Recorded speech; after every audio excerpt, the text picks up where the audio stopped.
Hello everyone, কেমন আছো? আশা করি সবাই ভালো আছো। আমিও মোটামুটি ভালো আছি।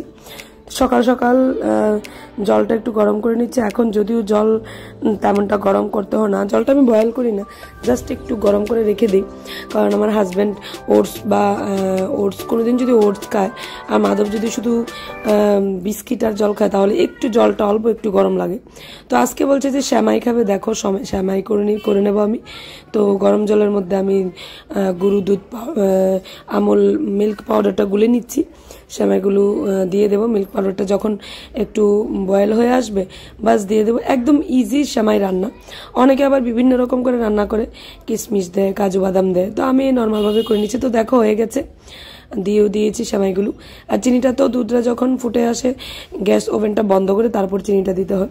তো হয়ে গেছে, দেখো দিয়ে দেবো। এখন সেমাইগুলো দিয়ে দিয়েছি। আর এখন ওদের জন্য রেডি করে নেব, সোনার জন্য আর সোনার পাপার জন্য।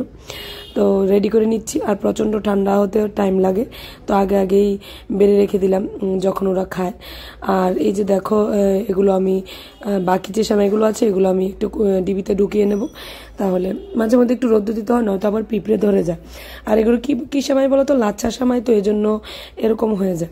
আর ওদের মধ্যে দেখো কাল রাত্রে আচার করেছিলেন, তো আচারটা রেখে দিয়েছি, কড়াইতেই আছে এখনো স্টিলের বা কাচের ডিবিতে শিফট করিনি। তো আমি ব্রেকফাস্ট নিয়ে এসেছি আজকে শুধু প্রসাদ আর প্রসাদ। জল খেয়ে নিলাম, তারপর বেলপানা আর কিছু আপেলস ছিল পুজো দেওয়ার, তো ওগুলো আছে। তো এই প্রসাদগুলো খেয়ে নেব। চাও আছে, দুটো বিস্কিটও নিয়ে এসেছি। তো এখানে মাধব কীর্তন চালিয়েছিল, কীর্তন শুনতে শুনতে আমি প্রসাদ নিচ্ছি আর চা খাচ্ছি। তো স্নান করে তো ফেলেছি, পুজো টুজো দেওয়া শেষ, কিন্তু সিঁদুর টুদুর পরা হয়নি। তো সিঁদুর পরে নেবো, তারপর চলে যাবো রান্না করে। তো দেখো কি রান্না করা হবে, তরকারি কাটতে বসে গেছেন। আর আজকে যেহেতু টুইসডে মঙ্গলবার, তো আমাদের তো নিরামিষই। আর অবশ্যই আজকে হনুমান জয়ন্তী। তো আমার হাজব্যান্ড যখন প্রত্যেক শনিবারে নিরামিষ খায়, হনুমানজির লকেট ধারণ করেছেন উনি আজকে থেকে অনেক বছর আগে, এটা অনেক পুরনো। তো মঙ্গলবারটা উনি মেনে চলেন, শনিবারটা হয় না। আসলে নিরামিষ খেতে তো ভালোবাসে না, তো উচিত তো শনি মঙ্গল দুটোই করা, কিন্তু করতে পারে না, তো শুধু মঙ্গলবারটাই করে। যাই হোক, একটা বার তো করে অন্তত। তো ওই দিনটা একটু মেনে চলে, বাস একটু সব কিছু কন্ট্রোল করে থাকে, নিরামিষ খায়। তো আর এত গরমের মধ্যে না নিরামিষ আইটেমগুলিই ভাল লাগে, কিন্তু এত উগ্র উগ্র জিনিস কিছু খেলে আমাদের হজম হচ্ছে না এখন। আর কয়েকদিন ধরে তো যা বলা হয়েছে যে কি প্রচণ্ড পরিমাণ গরম পড়বে, সবাইকে সাবধানে থাকতে। তো আমাদেরও উচিত সাবধান থাকা, এত রিচ খাওয়া দাওয়া না করা, হালকা পাতলা নর্মাল খাওয়া দাওয়া করা। কিন্তু আমরা কি করব, ওই যে আমরা পেটুক বাঙালি, আমাদের নামের প্রথমেই তো পেটুক বাঙালি, তাই আমাদের তো খাওয়া দাওয়াটাই মেন। আমরা যে যা কিছুই করি না কেন, খাওয়া দাওয়াটা আমাদের সেই মস্ত বড় হতে হবে। তো দেখো বিছানাটাকে পরিষ্কার করে নিচ্ছি, আর একটু ডাস্টিংয়ের কাজগুলো সকালবেলা সেরে নিই। তো আমার শাশুড়ি মা বলছেন আজকে একটু শুক্তো রান্না করবেন, তো উনি শুক্তোটা রান্না করতে করতে আমি এদিকে বাকি কাজগুলি সেরে নিই। আর কাপড় চোপড় ধোয়াও আছে আমার আজকে, বেড কাভারটাও চেঞ্জ করেছি, তো এগুলোও ধুতে হবে। আর ব্যাট কাভার পর্দা টর্দা এইসব আমি বাথরুমে ধুতে চাই না, বাথরুমটা না একদম অপরিষ্কার হয়ে যায়, তো আমি ছাদে গিয়ে ধুই। তো ওগুলো ছাদেই ভিজিয়ে এসেছি। তো আর কিছু ছোট ছোট নিত্যের যে কাপড় চোপড় থাকে, নিত্য যে কাপড় চোপড়গুলো আমরা পরি ডেলি, এগুলো আমি আমার বাথরুমে ধুয়ে ফেলি। তো দেখো ডাস্টিংয়ের কাজটা সেরে নিচ্ছি।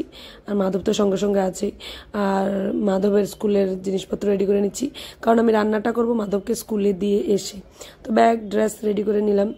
আর বোতলের মধ্যে করে একটা বোতলে জল দিলাম, আর একটা বোতলে একটু ম্যাঙ্গো জুস দিয়ে দিলাম। আর এই যে দেখো আচারটাকে কালকে করেছেন, কিন্তু মশলাটা দিতে ভুলে গেছিলেন, তো আমাকে বলছে একটু মশলাটা দিয়ে দিতে, তাই আমি মশলাটা দিয়ে দিচ্ছি। আজকে আবার এটাকে একটু গরম করে নেওয়া হয়েছিল, গরম করেই মশলাটা দেওয়া হচ্ছে। তো এটা যখনই ঠান্ডা হবে তখনই বয়ামে ঢুকানো হবে, নয়তো এর আগে ঢুকানো হবে না। এবার আমাদের অনেক কিছু আচার করা হয়েছে। এটা করা হয়েছে আমশি আর কুলের আচার, আর তেঁতুলের আচারও করা হয়েছে। দেখো শুক্তোও রান্না হয়ে গেছে, আর পাতলা করে পুরনো তেঁতুল দিয়ে টক রান্না করেছে, শসা দিয়ে আর করলা দিয়ে রান্না করেছে শুক্তোটা। আর এটা আচার, আর ঢেঁড়স ভাজা করেছেন। বাকি যে রান্নাটা আছে এটা আমি করব। তো আমি করতে গেলে তো মাধবকে স্কুলে অবশ্যই দিয়ে আসতে হবে। তো মাধবকে স্কুলে দিয়ে এসেছি, এসেই দেখো বসিয়ে দিয়েছি। তো রান্না করবো আজকে পটল, আলু আর সয়াবিন দিয়ে একটা ডালনা, কারণ নিরামিষে এটাই ভালো লাগে। আর নতুন নতুন পটলটা বের হয়েছে তো, পটলের বাটা, পটলের খোসা বাটা, পটলের দোরমা না কুরমা বলে আমি জানি না, পটল দিয়ে আলু দিয়ে বেশ পাতলা করে ঝোল, পটল দিয়ে আলু দিয়ে, ডালের মধ্যে ঝোল, পটল আলু সয়াবিন দিয়ে ঝোল, পটল আলু পনিরের ঝোল, এসব রেসিপিগুলি ইদানিং খুব ভালো লাগবে। আবার একটা টাইম আসবে এগুলো একদম ভালো লাগবে না, পচে যাবে খেতে খেতে, আর ভালো লাগবে না। তো দেখো, আর মুড়ি নিয়ে এসেছিলাম বাজার থেকে, কখনই মুড়িটা ডিবিতে ঢুকিয়ে নেব। মুড়িটা আমার ঘরে একটু বেশি লাগে, কারণ সকালবেলা আমরা চার সাথে বিস্কিট দুটো নিলে মুড়ি এক বাটি নিয়ে নিই, তারপর আবার বিকেলবেলা একটু মাঝে মধ্যে মুড়ি খাই। আমার হাজব্যান্ড মাঝে মধ্যে একটু মুড়ি চানাচুর খেতে চান, আমার শাশুড়ির মতো দুবেলা তিনবেলা মুড়ি খান, কারণ ওনার একটু মুড়ি লাগে। বুড়ো মানুষদের এমনি দেখবে একটু মুড়ি টুড়ি ভালোবাসে। তো দেখো এদিকে কাপড় চোপড় তো ধোয়ার বাকি আছে বলেছি, তো এখন ভাবলাম যে এদিকে সয়াবিন আর আলুটা যেহেতু ভাজা হয়ে গেছে, তো পটলটা বসিয়ে দিই। আর এই সয়াবিন আলু ভাজাটা যে করছি তোমাদের সাথে শ্যুট করতে ক্যামেরাটা অন করতেই ভুলে গেছি, ক্যামেরা চালিয়ে রেখেছি, ভাবছি ক্যামেরা অন, কিন্তু অফ ছিল, তো সরি। তো পটলটা বসিয়ে দিয়ে বাকি কাজটা সেরে নেব।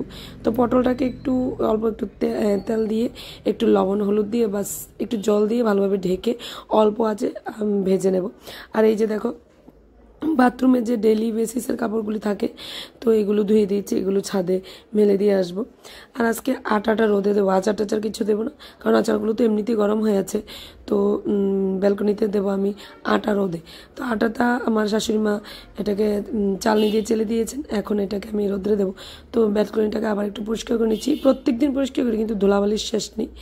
তো আর এইদিকে দেখো মাধবন আমার কেমন কাজ বাড়িয়ে দিয়ে গেছে, আমি বলতেই পারি না। দরজাটা খোলা ছিল কারণ দক্ষিণা বাতাস আসে, এত ভালো লাগে গরমের মধ্যে।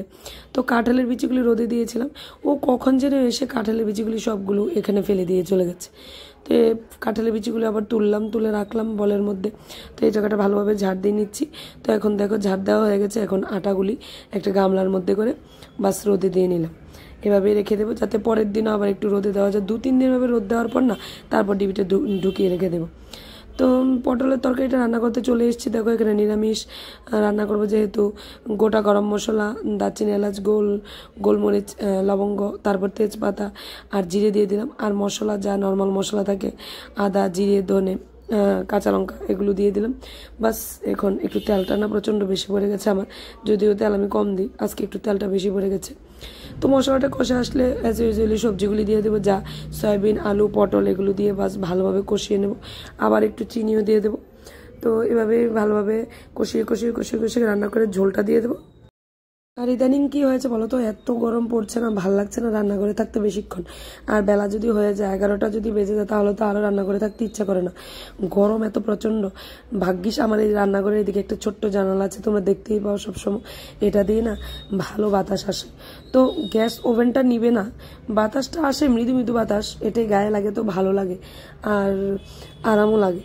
তো দেখো পটলের তরকারিটা ঝোলও দিয়ে দিয়েছি, এখন একটু সানরাইজের মিট মশলাটা দিয়ে দেবো। আমি ইচ্ছে করে দিয়ে দিই, এই মশলাটা দিলে আমার হাজব্যান্ড আমার মেয়ে খেতে ভালোবাসে। তো রান্নাও হয়ে গেছে, তোমরা দেখতে পাচ্ছ কি কি রান্না করা হয়ে গেল। আর গরমের মধ্যে আর কি রান্না করবে, গতকালকে শুটকি ডিম দুটোই খাওয়া হয়েছে, তো সবারই একটু নিয়ম মেনে চলা দরকার অবশ্যই। আর প্রচণ্ড গরম পড়েছে, হালকা পাতলা খাওয়াই দরকার। তো রান্নাবান্না শেষ, এখন ঘরদোর ঝাড় দেওয়ার পালা। তো দেখো ঘরদোর ঝাড় দিয়ে দিচ্ছি, ঘরদোর ঝাড় দিয়ে তারপর সকালবেলা স্নান করে পুজো দিয়ে রান্না করে চলে এসেছি, ডাস্টিং করেছি, ক্লিনিং করেছি। তো ভিজে গেছি ঘামে, স্নান অর্ধেক করে নিয়েছি। তো স্নান না করলে ভাল লাগে না, তো গরমের দিন যেহেতু একটু স্নান টান করে নেব। তো স্নান টান করার পর মাধব চলে আসবে স্কুল থেকে, তো একটু খাওয়া দাওয়া লাঞ্চ টাচ করে নেব। তো আশা করি তোমাদের ব্লগটা ভালো লাগবে, ভালো লেগে থাকলে তোমরা কি করতে হবে তোমরা তো জানো, আর বলবোই না। তো টিল দেন বাই বাই, সবাই ভালো থাকবে, সুস্থ থাকবে, অবশ্যই সবাই লেবু জল খাবে, নিজের যত্ন নেবে। Bye bye.